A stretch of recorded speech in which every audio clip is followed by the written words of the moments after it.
Hello बच्चों, क्या हाल चाल। आई होप आप बहुत ही मस्त होंगे, स्वस्थ होंगे और अपने स्टडी को बेहतरीन तरीके से आगे बढ़ा रहे होंगे। तो प्यारे बच्चों, आज की इस क्लास में हम लोग एक बहुत ही दमदार और महत्वपूर्ण टॉपिक को देखेंगे जो कि आपके परीक्षा के दृष्टिकोण से बहुत ही महत्वपूर्ण है। इसके पहले हम आपको पढ़ा चुके हैं चालकता किसे कहते हैं, विशिष्ट चालकता किसे कहते हैं, मोलर चालकता क्या होती है और उसके बाद तुल्यांकी चालकता क्या होती है। इस सब को हमने आपको डिफिनेशन, फार्मूला, इसका यूनिट सब पढ़ा दिए। अब देखेंगे कि ये सब परिवर्तन कैसे होते हैं, ये किन बातों पर निर्भर करते हैं। ठीक है, चालकता हो गया, विशिष्ट चालकता हो गया, कप्पा और मोलर चालकता हो गया और तुल्यांकी चालकता हो गया। ये कैसे परिवर्तन होते हैं, इस टॉपिक को आज बेहतरीन तरीके से हम लोग पोस्टमार्टम करेंगे। तो हम लोग का हेडिंग है भाई चालकता सी, विशिष्ट चालकता कप्पा, मोलर चालकता लैम्डा एम,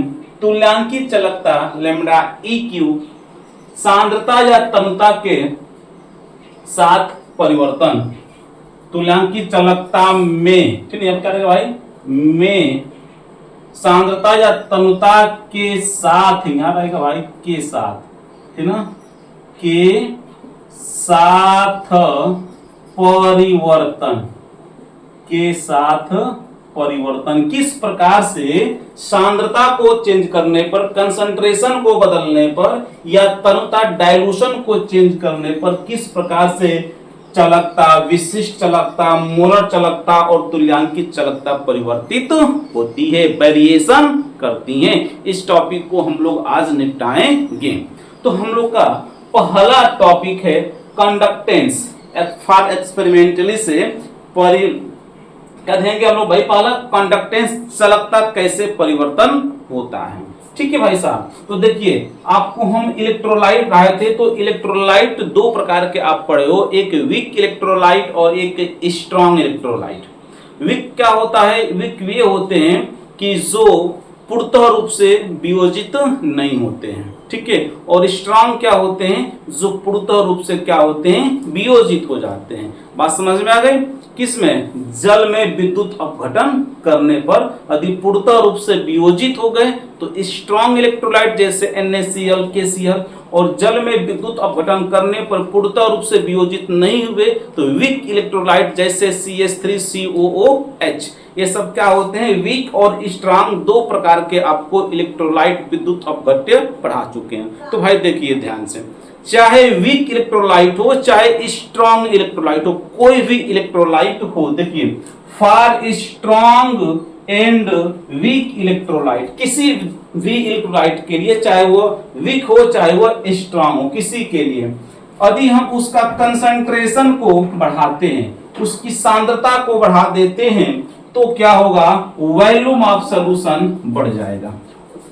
एरो ऊपर का मतलब कि बढ़ना, एरो नीचे का मतलब कि घटना। तो जब हम किसी भी विद्युत अपघट्य का, चाहे वो स्ट्रॉन्ग हो और चाहे वो वीक हो, यदि हम उसकी सांद्रता बढ़ाते हैं, सांद्रता को क्या करते हैं भाई, बढ़ा देते हैं, तो वॉल्यूम ऑफ सॉल्यूशन जो विलयन है उसका आयतन बढ़ जाता है। जब आयतन बढ़ता है तो कंडक्टेंस, उसकी चालकता भी क्या होती है भाई, बढ़ जाती है। बात समझ में आ गई। तो ये तो किस पर हो गया, ये तो सांद्रता पर हो गया। अब देखते हैं तनुता पे। डाइल्यूशन, तनुता मतलब जब किसी हम विलयन में जल को मिलाते हैं तो इस क्रिया को तनुकरण कहते हैं और इसी को हम लोग डाइल्यूशन कहते हैं। तो जब हम किसी का डाइल्यूशन बढ़ाते हैं अर्थात किसी विलयन में जल को मिलाते हैं, जब जल मिलाएंगे तो भी वॉल्यूम ऑफ सॉल्यूशन क्या होगा भाई, बढ़ेगा, तो भी वॉल्यूम ऑफ सॉल्यूशन क्या होगा, बढ़ेगा। और जब वॉल्यूम ऑफ सॉल्यूशन बढ़ेगा तो कंडक्टेंस, चालकता सी क्या होगी, बढ़ेगी। तो हमने एक पहला देख लिया, चालकता सी क्या होगी, बढ़ेगी। अच्छा भाई देखिए ध्यान से, यदि कोई हम लोग का इलेक्ट्रोलाइट है, जैसे इसमें NaCl है, NaCl कितना है भाई, 25 ग्राम है, ठीक है, और इसमें जल कितना है, 200 ग्राम है H2O। और ये क्या बताइए, ये विद्युत अपघट्य हो गए, कौन सा, स्ट्रॉन्ग वाला, तो 25 ग्राम ये हुआ, 200 ग्राम ये हुआ, तो कितना हो गया, कुल विलयन कितना, 225 ग्राम। अब इसमें आप क्या कर सकते हो, कंसंट्रेशन मतलब कि सांद्रता बढ़ाइए। सांद्रता कैसे बढ़ेगा, तो NaCl को बढ़ाएंगे तो उसकी सांद्रता बढ़ेगी। क्या बढ़ेगी सांद्रता।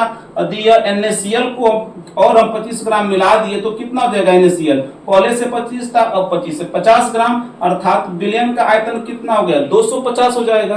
तो क्या हो जाएगा, यदि सांद्रता बढ़ाएंगे तो वॉल्यूम ऑफ सॉल्यूशन बढ़ेगा, तो कंडक्टेंस चालकता भी क्या हो जाएगी, बढ़ जाएगी। यदि हम डाइल्यूट करते हैं, तनुकरण करते हैं, तो हम NaCl को नहीं जल को बढ़ाएंगे, और जब जल को बढ़ाएंगे तो यदि जल को भी हम क्या करते हैं 100 ग्राम मिला देते हैं, तो पहले से कितना है 225 और 100 ग्राम तो 325। जब जल बढ़ाएंगे, जब तनु करेंगे तो भी क्या बढ़ेगा, आयतन बढ़ेगा, और जब आयतन बढ़ेगा तो उसकी सांद्रता क्या होगी भाई, बढ़ेगी। तो दोनों कंडीशन में चाहे स्ट्रॉन्ग इलेक्ट्रोलाइट हो चाहे वीक इलेक्ट्रोलाइट हो, यदि उसका हम लोग कंसंट्रेशन या डाइल्यूशन दोनों को बढ़ाते हैं तो दोनों केस में वॉल्यूम ऑफ सॉल्यूशन बढ़ता है, और जब वॉल्यूम ऑफ सॉल्यूशन बढ़ता है तो जो विद्युत अपघट्य है, जो विलयन है, उसकी चालकता अर्थात कंडक्टेंस C क्या होता है, बढ़ता है। बात समझ में आ गई। बट दोनों केस में अलग अलग होता है, इसके बढ़ने के कारण क्या होते हैं, अलग अलग होते हैं। कैसे होते हैं देखिए, लेकिन वीक एंड स्ट्रॉन्ग इलेक्ट्रोलाइट दोनों के कंडक्टेंस बढ़ने के अलग अलग कारण होते हैं। अब कारण क्या क्या होते हैं, आइए इस कारण को हम लोग समझते हैं। ठीक है, तो हम लोग पहले क्या उठाते हैं, वीक इलेक्ट्रोलाइट्स, मिटा दे इसको। चलिए पहला हम लोग उठाते हैं कौन सा भाई, वीक इलेक्ट्रोलाइट्स का चालकता क्यों बढ़ता है। ठीक है, इस चीज को हम लोग यहाँ क्या करेंगे, कवर करेंगे। ठीक है, फॉर वीक इलेक्ट्रोलाइट्स, तो वीक इलेक्ट्रोलाइट होता है, इसकी चालकता क्यों बढ़ती है, इसकी चालकता बढ़ने के क्या कारण होते हैं। देखिए भाई ध्यान से, यदि कोई वीक इलेक्ट्रोलाइट से कोई दुर्बल विद्युत अपघट्य जैसे CH3COOH ये हो तो क्या होता, यदि हम इसका वॉल्यूम को बढ़ा देते हैं या फिर इसका डाइल्यूशन बढ़ा देते हैं अर्थात तनुता बढ़ा देते हैं, तो दोनों केस में जब वॉल्यूम या डाइल्यूशन इसमें से कोई एक बढ़ा देते हैं तो इस दोनों केस में चाहे वॉल्यूम बढ़ा दें चाहे डाइल्यूशन बढ़ा दें, वॉल्यूम बढ़ाने के लिए हम लोग क्या करेंगे और डाइल्यूशन बढ़ाने के लिए क्या, इसका वॉल्यूम का मतलब कि आयतन, इसमें क्या होता है कि सांद्रता को बढ़ाना पड़ता है, इसमें क्या करते हैं कि हमको जल की मात्रा बढ़ाना पड़ता है, डाइल्यूट करते हैं। तो इन दोनों केस में क्या होता है कि अल्फा बढ़ जाता है। अल्फा क्या होता है, डिग्री ऑफ डिसोसिएशन होता है, वियोजन की मात्रा होता है, कितना वह पदार्थ वियोजित हो गया, जल में टूट गया इलेक्ट्रोलिटिक के दौरान। तो आप जानते हो कि जो वीक इलेक्ट्रोलाइट होता है कभी भी 100% इसका वियोजन नहीं होता है, नहीं होता है। तो जितना वियोजन होता है, जितना टूटता है, उसी को बोलते हैं अल्फा। तो जब ये आयंस टूटेंगे, जब ये विद्युत अपघट्य टूटेगा तो क्या होगा, या तो वॉल्यूम बढ़ेगा तो क्या हो जाएगा, डाइल्यूशन बढ़ जाएगा, तो फिर क्या हो जाएगा, अल्फा बढ़ेगा। अल्फा का मतलब कि डिग्री ऑफ डिसोसिएशन बढ़ जाएगा, और जब डिग्री ऑफ डिसोसिएशन बढ़ेगा मतलब कि ये टूटेगा, वियोजित होगा, और जब वियोजित होगा तो इसमें नंबर ऑफ आयंस बढ़ेंगे, तो नंबर ऑफ आयंस क्या हो जाएंगे भाई, बढ़ जाएंगे। आप जानते हो कि विद्युत अपघट्य जो चालक होता है नंबर ऑफ आयंस पर निर्भर करता है। जितना अधिक नंबर ऑफ आयंस होंगे, जितना अधिक आवेशों की संख्या होगी, उसमें चालकता उतना ही अधिक होगी। तो जब नंबर ऑफ आयंस बढ़ेंगे तो कंडक्टेंस अर्थात चालकता भी क्या हो जाएगी, बढ़ जाएगी। बात समझ में आई। लेकिन ध्यान रखिएगा, इसका जो अल्फा होता है ये कभी भी 100% नहीं होता है, 100% ये नहीं होता। हमने मान के चला कि अल्फा बराबर कितना 5% हुआ। जब अल्फा बराबर 5% हुआ तो उसके आयंस बढ़ेंगे, आयंस बढ़ेंगे तो फिर क्या होगा, चालकता बढ़ जाएगी। बात समझ में आई आपको। चलिए आगे देखते हैं स्ट्रॉन्ग इलेक्ट्रोलाइट के लिए। स्ट्रॉन्ग इलेक्ट्रोलाइट के लिए इसमें क्या होता है, जैसे आप ले सकते हो इसमें NaCl, इसमें क्या होता है भाई साहब कि जब कोई स्ट्रॉन्ग इलेक्ट्रोलाइट होता है तो इसका जो अल्फा होता है 100% वियोजित हो जाता है। मतलब कि ये ऑलवेज ये हमेशा 100% होता है। मतलब कि इसका जो डिग्री ऑफ डिसोसिएशन होता है, जो वियोजन की मात्रा होता है, स्ट्रॉन्ग इलेक्ट्रोलाइट का 100% होता है, अर्थात ये पूर्णतः रूप से क्या होते हैं, टूट जाते हैं जब हम इसका विद्युत अपघटन करते हैं। तो जब ये पूर्णतः रूप से टूट जाते हैं तो जो आयंस होते हैं, आयंस क्या हो जाएंगे, जब NaCl है ये पूर्णतः रूप से टूट जाएगा तो इसके जो आयंस है ये एक दूसरे से काफी दूर दूर हो जाएंगे। क्या हो जाएंगे भाई, काफी दूर दूर हो जाएंगे। और जब इसका हम लोग वॉल्यूम को बढ़ाते हैं, क्या करते हैं, वॉल्यूम आयतन को बढ़ाते हैं, तो इसका डायलूशन भी क्या हो जाएगा भाई, बढ़ जाएगा। और जब डायलूशन बढ़ेगा तो बताइए, जब ये आयंस दूर दूर होंगे तो आयतन बढ़ाएंगे, डायलूशन बढ़ा सकते हैं, दोनों में से कोई एक भी कर सकते हो।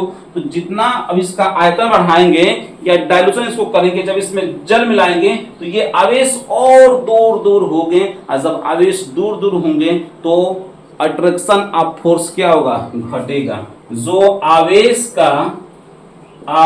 का अट्रैक्शन ऑफ जो फोर्स होता है, अट्रैक्शन ऑफ जो फोर्स होता है कि क्या होता है, घट जाता है। मतलब जो आवेश होते हैं वो एक दूसरे को आकर्षित नहीं कर पाते, उनके बीच की दूरी काफी क्या होती है, बढ़ जाती है। और जब ये अट्रैक्शन ऑफ फोर्स क्या होते हैं, घट जाते हैं, तो इसकी जो कंडक्टेंस क्या होती है, कंडक्टेंस क्या होता है भाई, बढ़ जाता है। कंडक्टेंस क्या होता है, बढ़ जाता है। चालकता क्या होता है, बढ़ जाता है, क्योंकि आवेश पकड़ नहीं पाते हैं एक दूसरे को और चालकता उसकी बढ़ जाती है। बात समझ में आई। तो दोनों केस में वीक इलेक्ट्रोलाइट हो या स्ट्रॉन्ग इलेक्ट्रोलाइट हो, जब इसका कंसंट्रेशन अर्थात वॉल्यूम या फिर इसका डायलूशन बढ़ाते हैं तो इसका कंडक्टेंस बढ़ता है, चालकता बढ़ता है, लेकिन दोनों के बढ़ने का कारण अलग अलग है। आई होप आपको वीडियो समझ में आई होगी। वीडियो पर नए होंगे तो वीडियो को लाइक करिएगा, चैनल सब्सक्राइब करिएगा, दोस्तों को शेयर जरूर करिएगा। मिलते हैं नेक्स्ट वीडियो में। जय हिंद।